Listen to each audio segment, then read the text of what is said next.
Olá pessoal, nessa aula eu vou falar um pouco sobre o DNA.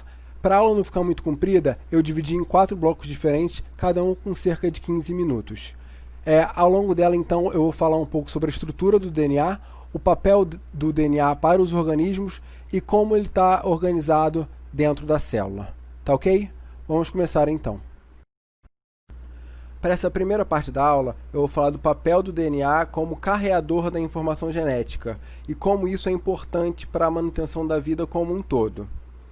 Bom, no nosso planeta habitam uma quantidade enorme de espécies diferentes, com algumas estimativas indo de alguns poucos milhões para outras chegando até 1 trilhão de espécies diferentes. A verdade é que, independente do número de espécies que habitam o nosso planeta, cada uma delas apresenta a sua própria informação genética, o seu próprio material que seria responsável por codificar todas as informações necessárias para a manutenção e reprodução daquela espécie. E independente do organismo, seja ele unicelular ou multicelular, toda essa informação está contida dentro de cada uma das células daquela espécie. Então, embora seja mais fácil de imaginar em um organismo unicelular, já que uma única célula obviamente apresenta toda a informação necessária para a vida daquele organismo, isso também é verdade para organismos multicelulares. Cada uma das células do nosso corpo, por exemplo, apresentam toda a informação genética necessária para a codificação de um ser humano, de um novo organismo. E toda essa informação ela está codificada dentro das moléculas de DNA. E como se descobriu que o DNA então era o material genético da célula? Porque obviamente por muito tempo não se tinha muita noção disso. E o primeiro passo para entender isso foi dado por Frederick Griffith em 1928. Griffith era um microbiologista que trabalhava com pesquisa em pneumonia, mais especificamente estudando a bactéria Streptococcus pneumoniae. Em seus estudos, ele trabalhava com 2 cepas diferentes. A cepa S, que era uma cepa de Streptococcus pneumoniae virulento, ou seja, que causava dano a humanos, levando à pneumonia, e uma cepa não virulenta que não causava nenhuma morbidade. O interessante é que, embora essa espécie cause pneumonia em humanos, em camundongo ela pode levar à morte do animal. Então, os testes que eles faziam era, se você injetasse bactéria virulenta em um camundongo, esse camundongo vinha a óbito e você conseguia recuperar células virulentas viáveis desse animal. Enquanto se você injetasse a bactéria não virulenta, o camundongo permanecia vivo e se você sacrificasse esse animal, você não conseguia encontrar células viáveis dessa bactéria. Então, um experimento que o Griffith fez enquanto ele buscava uma cura para a pneumonia, mais especificamente para uma vacina que ajudasse a combater infecções por esse micro-organismo, foi pegar essa cepa virulenta, matar ela por aquecimento. Esse aquecimento levava a uma lise da bactéria, com extravasamento de todo o conteúdo dela naquela solução em que ela estava suspensa, e pegando esse extrato de bactéria morta e injetando no camundongo. Ele viu que, ao fazer isso, o camundongo permanecia vivo, ou seja, a célula morta não era capaz de matar o camundongo, bem como nenhum daqueles componentes da célula realizavam isso. Então, ele viu que precisava de uma célula viva para poder, então, causar a patogênese do organismo. E o que ele fez? Ele pegou esse mesmo extrato inativado, misturou com a bactéria não virulenta, pegou essa mistura, injetou no camundongo e viu que esse camundongo morria. E, mais surpreendentemente, quando ele ia tentar recuperar a bactéria desse camundongo morto, a cepa que ele recuperava não era aquela cepa R não virulenta, mas ele foi capaz de recuperar cepas S, ou seja, cepas virulentas daquele camundongo que ele inoculou com cepas não virulentas. E com isso, então, ele postulou que alguma substância química presente naquele extrato de célula virulenta morta era capaz de transformar as células não virulentas vivas em cepas virulentas. No entanto, ele não sabia qual substância química que era responsável por esse processo. Isso foi descoberto em experimentos publicados em 1944 por esses 3 pesquisadores, Avery, McCarthy e McLeod, que eles deram prosseguimento então aos estudos de Griffith. E como eles fizeram isso? Eles pegaram aquele extrato de células virulentas mortas pelo calor, misturaram com algumas enzimas específicas. Então eles pegaram aquela solução, aquele extrato, dividiram em 3 partes diferentes. Na primeira parte eles adicionaram protease, que é uma enzima que destrói proteínas. Na segunda parte eles misturaram RNase, que é uma enzima que degrada o RNA. E na terceira parte eles misturaram DNase, que é uma enzima que degrada o DNA. Então eles pegaram esses extratos com cada uma dessas enzimas e misturaram com cepas não virulentas de Streptococcus pneumoniae e deram prosseguimento ao experimento em camundongos. E o que eles observaram? Eles observaram que naquele extrato tratado com protease ou com RNase, a transformação ocorria, ou seja, aquelas cepas não virulentas, elas eram capazes de matar o camundongo e ao se recuperar células viáveis, elas haviam adquirido aquele potencial de virulência.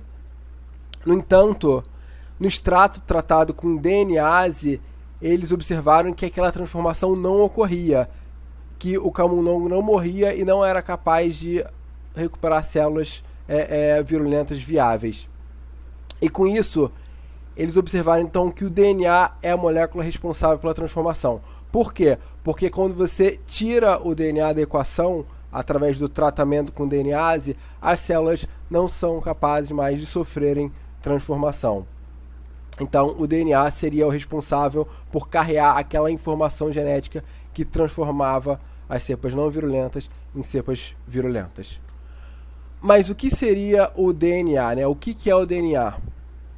Eles já sabiam mais ou menos o que era na época, só não tinham noção ainda que ele era o carregador dessa informação genética.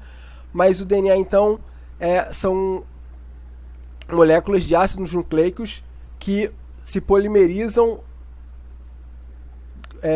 sendo formadas, então, por nucleotídeos. São cadeias poliméricas compostas por monômeros de nucleotídeos. E os nucleotídeos, então, são subunidades compostas por um açúcar ligado a um grupamento fosfato e a uma base nitrogenada. O DNA ele pode ser formado por 4 tipos diferentes de nucleotídeo. E esses 4 tipos diferentes são determinados pela base nitrogenada que vai compor esse nucleotídeo, que pode ser a adenina, a guanina, a citosina ou a timina. Então são esses 4 nucleotídeos carregando essas 4 bases nitrogenadas diferentes que podem compor o DNA. E são esses nucleotídeos ligados entre si, entre a porção 5' fosfato de um nucleotídeo e a 3' OH de outro nucleotídeo. Essa ligação ocorre por uma ligação fosfodiéster, então entre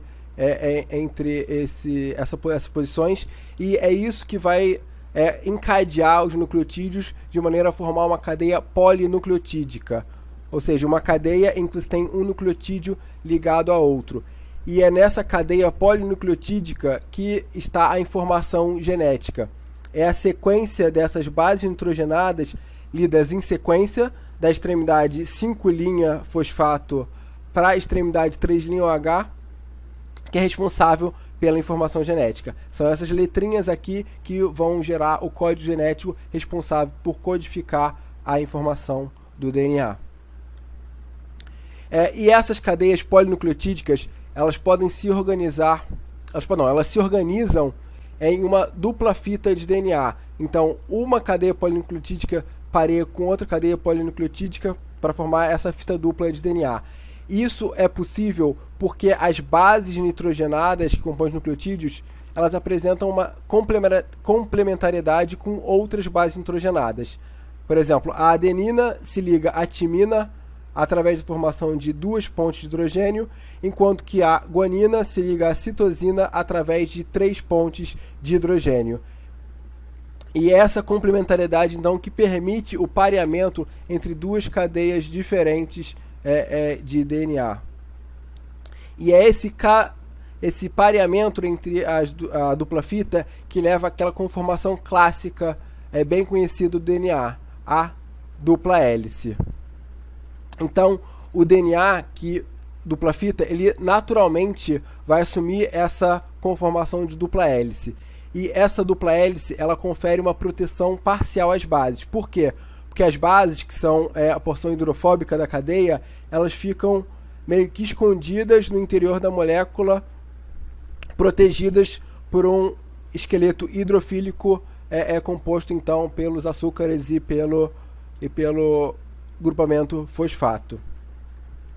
E isso que protege a informação, ajuda a proteger a informação genética presente nos genes.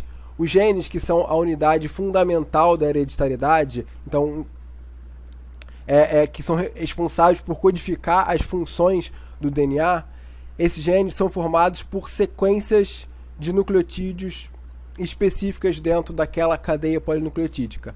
Então aqui, ao longo de uma determinada molécula de DNA, nós temos várias regiõezinhas delimitadas que então codificariam uma determinada função através da leitura então daquela sequência de bases nitrogenadas. Então isso seria o gene. Seria uma sequência de nucleotídeo que vai determinar uma determinada função, seja ela um RNA funcional ou uma proteína. E esses genes então todos os genes eles são expressos pela célula, né? Então, para a informação genética ela ser útil, ela tem que ser expressa. Então, o DNA é capaz de expressar a sua informação através de duas etapas. A primeira delas é a transcrição do DNA em RNA. Então, a partir da informação contida aqui no DNA, você vai sintetizar uma molécula de RNA que vai carrear a informação para ser traduzida, então, em proteínas. Então, a maquinaria da célula, a maquinaria de síntese de proteínas vai reconhecer esse RNA transcrito do DNA e vai, então, sintetizar proteínas com base naquela informação. Então, é assim que a informação genética armazenada no DNA ela pode ser expressa nas características nas informações que vão conferir as características fenotípicas de um determinado organismo, como, por exemplo, a cor dos nossos olhos ou a cor do nosso cabelo, por exemplo. Tudo isso está codificado em genes que vão ser expressos nas células, então, para conferir a característica fenotípica. Então, era isso que eu queria passar para vocês nessa primeira parte. Nos vemos, então, no próximo segmento.